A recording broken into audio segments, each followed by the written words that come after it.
झालेली आहे। बघा भरपूर मंडळी धनाने सहभागी करतात, म्हणून तर संस्था विविध प्रकारचे कार्यक्रम या ठिकाणी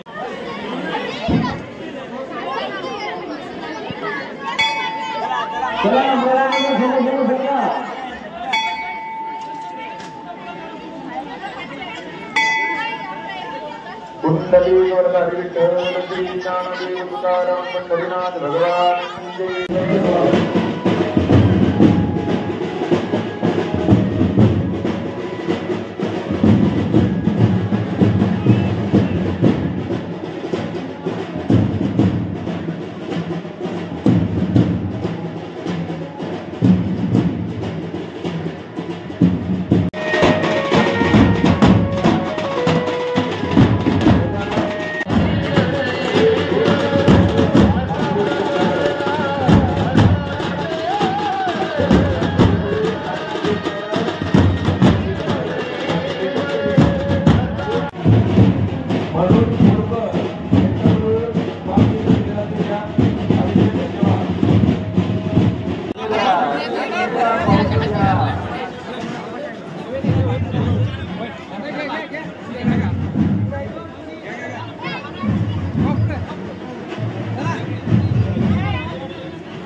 असं घ्यायचं पुढं व्हायचं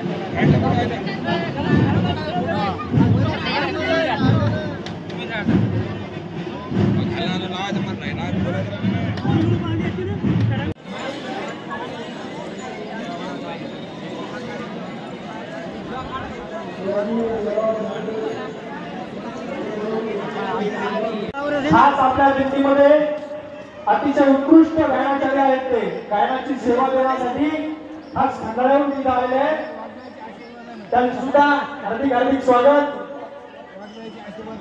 त्याचबरोबर विठ्ठलजी शिंदे शिवसेना तालुका प्रमुख मालेगाव जिल्हा वाशिम यांचं सुद्धा या ठिकाणी आगमन झालेलं आहे।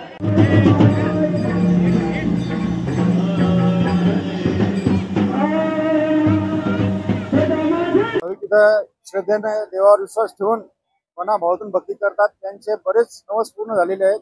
बरेच म्हणजे लोक इथं नोकरीला लागलेले आहेत आणि बऱ्याच लोकांच्या मनोकामना पूर्ण झालेल्या आहेत। आणि इथे आमच्या वर्षातून 2 अमावस्या, शनी अमावस्या आणि एक पोळाकर असे 3 सण एकदम असे दिवाळीसारखे साजरे केले जातात। त्या अमावस्याला व पोळ्याच्या खरीला जवळजवळ 20-25 लाख भाविक इथं दर्शनासाठी येतात।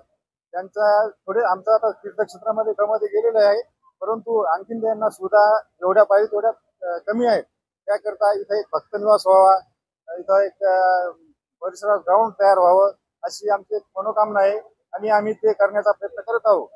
आणि इथे जवळजवळ आज चहा पाण्यासाठी भाविक भक्तांनी दिलेले जवळजवळ 1000 लिटर दूध प्राप्त झालेलं आहे आणि असे बरेच दाते इथे देणगी देतात। जवळजवळ आता 15 ते 16 पिपे असे तेलाचे भक्तांनी दान केलेले आहेत आणि काही लोक देणगी रूपात पैसा रूपातही देणगी भरपूर देतात। साखरकट्टे बी 5-6 साखरकट्टे बी प्राप्त झालेले आहेत आणि दर शनिवारी इथे सकाळी 7 वाजता हनुमान चालीसा पठण आणि नंतर महाआरती होते। महाआरतीच्या नंतर प्रसादाचं वाटप होते।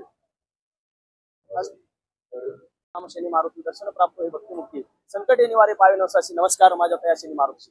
खऱ्या अर्थानं पवित्र पावन या महाराष्ट्र भूमीमध्ये असणाऱ्या वरखेडा नगरीमध्ये आमचं शनी हनुमंतरायाचं या ठिकाणी मंदिर आहे आणि शनी हनुमंतरायाचं मंदिर हे महाराष्ट्राच्या पाठीवरती एक सर्वोत्तम असं जाज्वल्य आणि एक सर्वोत्तम अशा प्रकारचं आमचं हे देवस्थान आहे। संस्थांची कमिटीच्या वतीनं सर्वोत्तम असं कार्य केलेलं आहे। आमचे सरपंच असतील, त्यानंतर संस्थांचे अध्यक्ष असतील आणि सर्व कमिटीची मागणी आहे आम्हाला सर्व ग्रामस्थांच्या वतीनं, भाविक भक्तांच्या वतीने की सन्मान्य सरकारने आमच्या या संस्थाला ब दर्जा देण्यात यावा, कारण संपूर्ण महाराष्ट्रातले भाविक त्या ठिकाणी येतात, या देवाला भसतात आणि खऱ्या अर्थानं शनी मारुतीचं एक सर्वोत्तम असं एक मंदिर तुम्ही बघू शकता। आजूबाजूचा परिसर बघू शकता कशा पद्धतीनं एक बळीराजा म्हणून, एक शेतकरी राजा म्हणून आम्ही अक्षरच्या बैलांचं या ठिकाणी एक सुंदर पद्धतीने ऋण फेडतो। म्हणून आमच्या संस्थांना सर्वांच्या वतीनं एक सन्मान्य सरकारने एक दर्जा द्यावा अशी आमची सरकारला विनंती आहे। धन्यवाद।